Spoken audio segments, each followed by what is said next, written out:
सलाम, नमस्ते, सत श्री अकाल। मैं हूं रजा और आप देख रहे हैं रजाग्राफी का वॉर अपडेट। गाजा के अंदर जो कुछ हुआ है मैं आपको बताने वाला हूं, लेकिन उससे पहले इजराइल के अंदर जो गृह युद्ध का माहौल है यह आपको जानना चाहिए, बल्कि मैं आपको दिखाना चाहूँगा। हजरात, इजराइल खोखला हो चुका है।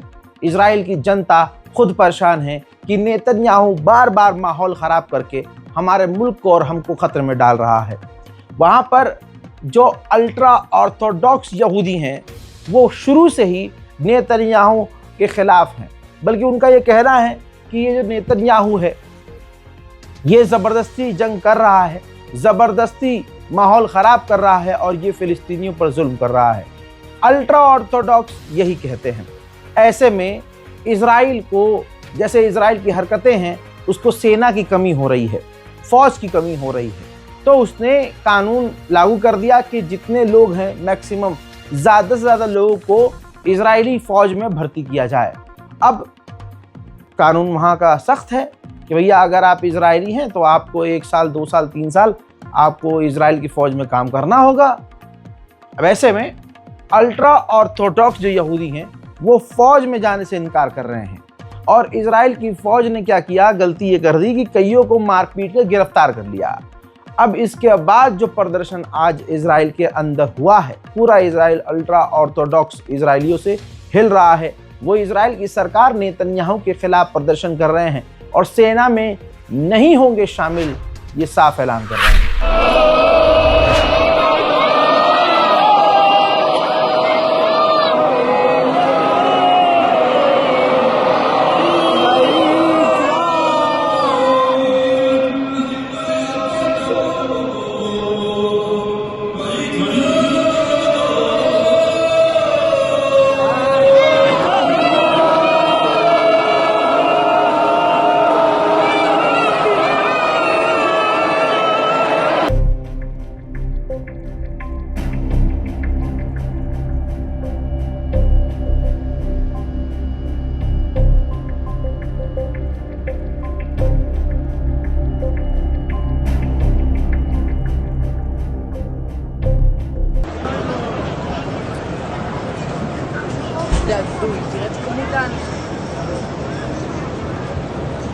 अल्ट्रा ऑर्थोडॉक्स को कंट्रोल कर पाना काफ़ी मुश्किल हो गया है।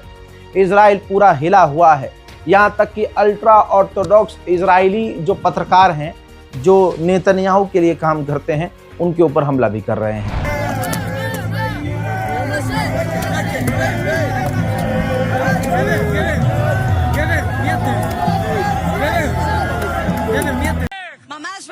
לעשות כאן הכל כדי לא לאפשר לנו לשדר מתוך המקום שבו נמצאים המפגינים. אנחנו נמצאים ליד גשר המיתרים, כאן אנחנו רואים באמת את רוב המפגינים, ואתה יכול לראות, בוא תראה איך זה נראה, פשוט מפגינים אותנו בשידור חי. 700,000 שזה... לא מאפשר כאן... מה הטענה שלהם? למה הם לא רוצים שנשדר את האחדות החרדית הזאת? רגע, אנחנו עם ענבר, בבקשה, ענבר. כן, ארד, תראה, אנחנו ניסינו להבין מהם, אבל בגדול אנחנו שומעים כאן את הקריאות נגד התקשורת. אתה יכול לראות ככה גם את השלטים הקיצוניים.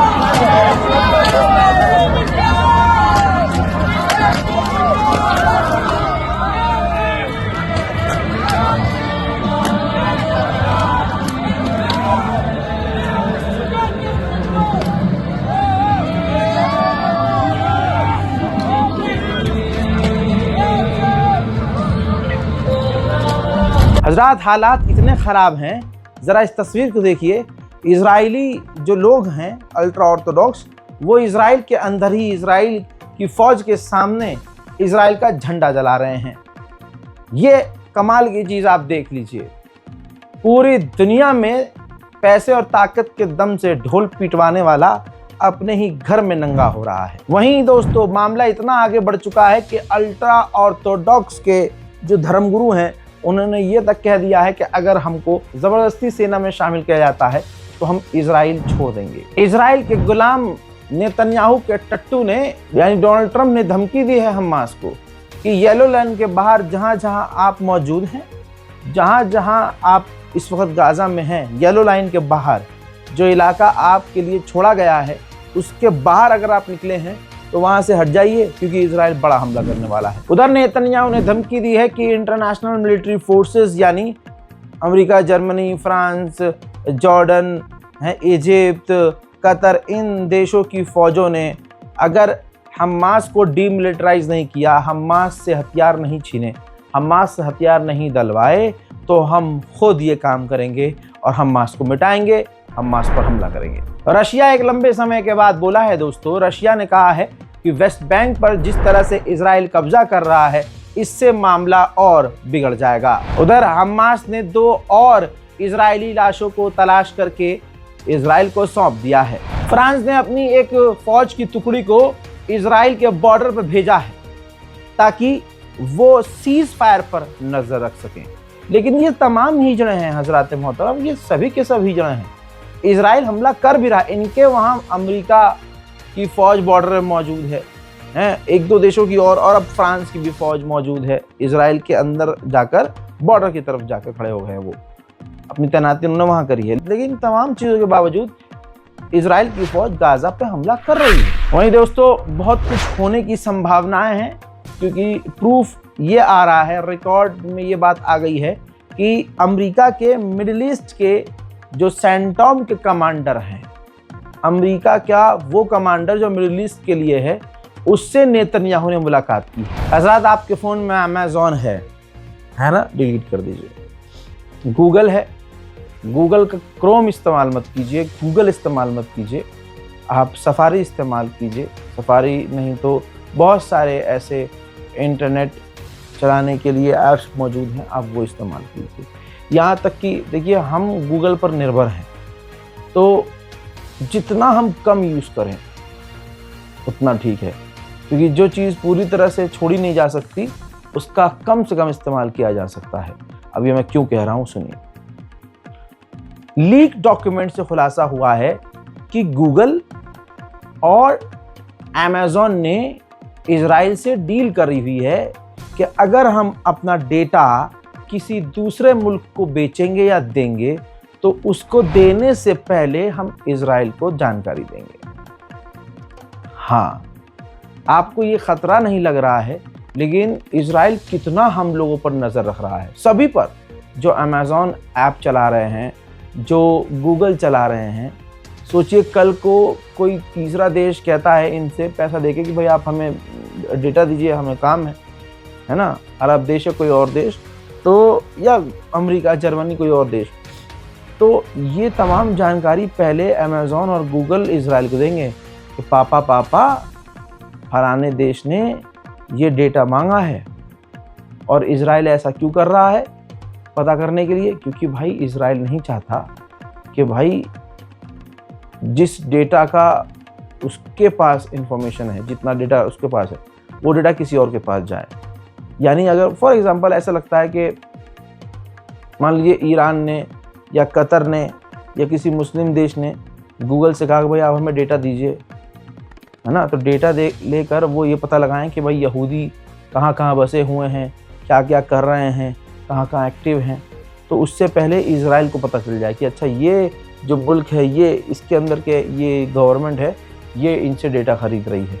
तो आप, ये खबर थोड़ी लंबी हो गई है, लेकिन सोचिए कि इजराइल कितना दिमाग चला रहा है पूरी दुनिया में फिलिस्तीनियों को कत्ल करने के लिए और मुसलमानों पर नज़र रखने के लिए। तमाम अरब देश कह रहे हैं हमास से कि हथियार डाल दो, लेकिन सवाल ये है कि वहाँ की आवाम क्या कह रही है, मेन जो गज़ा की जनता है वो क्या कह रही है। आंकड़े के मुताबिक जनता ज़्यादातर अभी भी ये कह रही है हमास से कि हथियार न डालो, हम आपके साथ। वहीं इजराइल ने जो गाजा पर बमबारी की है पिछले 2-3 दिनों में, उसमें एक पत्रकार भी, फिलिस्तीनी पत्रकार की भी मौत हो गई है। आतंकी इजरायली जेल के अंदर से एक वीडियो लीक हुई थी। उस वीडियो के अंदर ये नज़र आ रहा था कि फिलिस्तीनी कैदियों पर हैवानियत से ज़्यादा, हैवानियत से बदतर किस तरह से उन पर जुल्म किया जा रहा है। सारी दुनिया देखकर हिल गई थी, इजराइल के समर्थक भी खामोश हो गए थे, वो देखकर हिल गए थे। अब इजराइल ने मिलिट्री इन्वेस्टिगेशन लॉन्च कर दी है, इसलिए नहीं कि पता लगाया जाए कि हमारी जेल में इतना जुल्म क्यों हो रहा है, ना ना ना, बल्कि इसलिए इन्वेस्टिगेशन लॉन्च की है कि वो वीडियो हमारी जेल के अंदर से लीक कैसे हुआ। हकीकत यह है कि पूरी दुनिया के लिए इजराइल खतरा है। मैं आज कह रहा हूं, लिख के ले लीजिए, भारत के लिए भी इजराइल खतरा है। अमेरिका, जर्मनी, फ्रांस, पूरी दुनिया के लिए ये इजराइल खतरा है, क्योंकि ये अपने आगे किसी को नहीं देखता। अब आप जान लीजिए, मोसाद के पूर्व चीफ ने कहा है कि हमने ऐसे ऐसे डिवाइस ऐसी ऐसी जगह दुनिया में इंस्टॉल किए हुए हैं कि वो जासूसी भी करते हैं, डेटा भी कलेक्ट करते हैं, जानकारियां भी शेयर करते हैं हमें, और वक्त आने पर फट भी जाएंगे। अल्लाह अकबर। अब सुनिए, अब ये जो डिवाइस तैनात किए गए हैं, ये हर जगह तैनात किए गए हैं। अब आप सोच के देखिए, इजराइल पूरी दुनिया के लिए खतरा है। रेड क्रॉस ऑर्गेनाइजेशन जो फिलिस्तीन और गाजा में काम कर रही है, इस संगठन को इजराइल ने बैन कर दिया है कि वो इजराइल की जेल में मौजूद फिलिस्तीनियों से नहीं मिल सकते। वहीं चेक रिपब्लिक ने एक इजरायली नागरिक जो इजराइल की फौज में शामिल होकर इजराइल के लिए गाजा में घुसकर नरसंहार कर चुका था, वो व्यक्ति जो चेक रिपब्लिक जाने की तैयारी में था, चेक रिपब्लिक ने उस इजरायली व्यक्ति को आने से रोक दिया है। वहीं दोस्तों, अमेरिकी senator on record on air कह रहा है, देखिए, कह रहा है कि कोई पीस डील नहीं होगी जब तक हमास हथियार नहीं डाल देता, कोई डील नहीं है। उधर जब पाकिस्तान को सारी दुनिया से गालियां पड़ी कि तुम गुलामी करोगे, जासूसी करोगे, इजराइल के लिए काम करोगे, तुम गाजा में तैनात होगे इजराइल के लिए, कई तरह की बात हुई। पूरी दुनिया ने जो है खरी खोटी शहबाज शरीफ को सुनाया है, और शहबाज शरीफ भाई नाम का शरीफ है, एक नंबर का हरामी आदमी। अब दोस्तों, सरकार ने पाकिस्तान की ये सफाई दी है कि जो फौज तैनाती की जो बात हो रही है वो फाइनल अभी नहीं हुई। दोस्तों, WHO ने कहा है कि इसी साल 421 बच्चे, ये वो बच्चे हैं जो सिर्फ भूख से तड़प तड़प कर मारे गए। हजरात, ये चंद तस्वीर आपके सामने है, अभी 3 दिन पहले भी मैंने आपको अपडेट दिया था। ये देखिए, हमने गाजा के अंदर मदद भेजी है और काफ़ी इससे पहले भी मदद भेजी है, लेकिन जैसे टीम ने कहा कि रज़ा भाई एक बार ये दिखाना ज़रूरी है, दिखा देते हैं, तो मैं आपको दिखा रहा हूँ। देखिए, मेरा जो काम मकसद है वो पैकेट का है कि वहाँ पर जैसे कि कई तरह के पैकेट होते हैं खाने पीने के, बिस्किट हो गया और चाय की पत्ती हो गई, इस तरह की 4-5 जैम हो गया, है ना, तो उसको हमने एक एक परिवार के हिसाब से बनवाया है और वहाँ हमने बांट दिए हैं। अब आपके सामने ये वीडियो है, हालांकि मैंने बहन से ये कह दिया था जो ये काम कर रही हैं कि भैया हमें वीडियो की ज़रूरत नहीं, आप एक आध फ़ोटो दे दीजिएगा, हम वही चला देंगे। लेकिन काफ़ी ये अजीब लगता है किसी को बोलना जो खुद बेचारा भूखा प्यासा हो और जुल्म सह रहा हो, धमाके की आवाज़ सुन रहा हो, उससे ये कहना कि नहीं नहीं तुम वीडियो बनाओ, वीडियो बना के लेके आओ, हमको दिखाओ, ये काफ़ी गंदा सा मेरे को महसूस होता है। लेकिन भाई आप लोगों का मतलब क्या कहूँ, आप लोगों में से बहुत सारे ऐसे लोग हैं जिनको चाहिए नहीं वीडियो चाहिए, भाई अल्लाह के लिए काम कर रहे हैं तो अल्लाह देख रहा है, ना आपको दिखावा करने की ज़रूरत है ना मुझे। हमने कितनी मदद भेजी है वो अल्लाह जानता है, आगे भी भेजता रहूँगा, आप साथ दे ना दें। मेरी खुद की टीम में अल्हम्दुलिल्लाह इतने लोग हैं कि हम करते रहेंगे, बस आपका साथ मिल जाता है तो और मजबूती से काम हो जाता है। बहरहाल इसी तरह से अगर आप हमारे ज़रिए गाज़ा में मदद करना चाहते हैं तो इस बार कोड का इस्तेमाल कीजिएगा। बार कोड काम ना करे तो बार कोड के नीचे कोटक महिंद्रा बैंक है, ठीक है, उसमें आप देखिए बैंक अकाउंट डिटेल है, बैंक अकाउंट नंबर है और IFSC कोड भी है। तो याद रखिएगा, लोग फ्रॉड कैसे कर रहे हैं, सबके साथ हो रहा है ये कि किसी के वीडियो को डाउनलोड करते हैं, उसके स्कैनर के ऊपर अपना स्कैनर चिपका देते हैं। तो इससे बचने का तरीका ये है कि आप दिमाग इस्तेमाल कीजिए, ज़्यादा दिमाग नहीं लगाना है, सिर्फ इतना कि जब आप स्कैन करेंगे ये बार कोड या जब आप बैंक ट्रांसफ़र करेंगे तो उसमें जब आप नंबर डालेंगे बैंक अकाउंट नंबर, तो उसमें बैंक आएगा ऑटोमेटिकली कोटक महिंद्रा, जो अकाउंट होल्डर का नाम आएगा वो आएगा अली रज़ा, और उसके बाद ये होगा सेविंग अकाउंट। तो जब आप ये अली रज़ा नाम देख लें कोटक में, तो ये मैच करने के बाद कि हाँ रज़ा भाई ने वीडियो में बताया था, तो अगर कोई किसी और बैंक आ जाए, किसी और का नाम आ जाए तो फ़ौरन आप कैंसिल कर दीजिएगा ट्रांजेक्शन, ठीक है।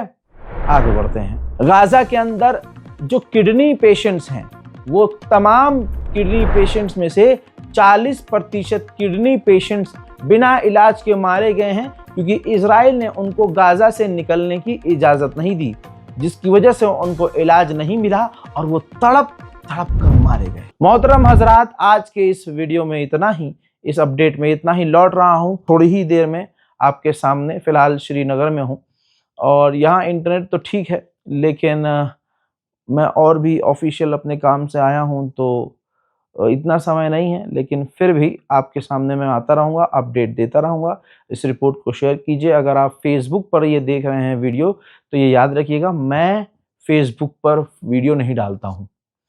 ये जितनी भी आप वीडियोस देख रहे हैं फेसबुक पर, अगर ये वीडियो फेसबुक पर आप देख रहे हैं तो मैंने ये फेसबुक नहीं डाला है। फेसबुक पर मेरा पेज है रज़ाग्राफ़ी मीडिया, लेकिन इस पर मैं पोस्ट नहीं करता हूँ। तो अगर आप किसी फेसबुक पर मेरे ही नाम से देख रहे हैं रज़ाग्राफ़ी, तो वो ज़रूरी नहीं है मेरा पेज हो। वो फैंस लोग होते हैं, चाहने वाले होते हैं, बना के फेसबुक पर डाल देते हैं और डाल रहे हैं, रेगुलर डाल रहे हैं। लिहाजा ये भी याद रखिएगा कि मैं अभी तक फ़िलहाल फेसबुक पर पोस्ट नहीं करता हूँ। मैं सिर्फ अपने चैनल, यूट्यूब चैनल रज़ाग्राफ़ी अनस्क्रिप्टेड पर मैं ये खबरें पोस्ट कर रहा हूँ। इस रिपोर्ट को शेयर कीजिए, दुआओं में याद रखिए। जय हिंद।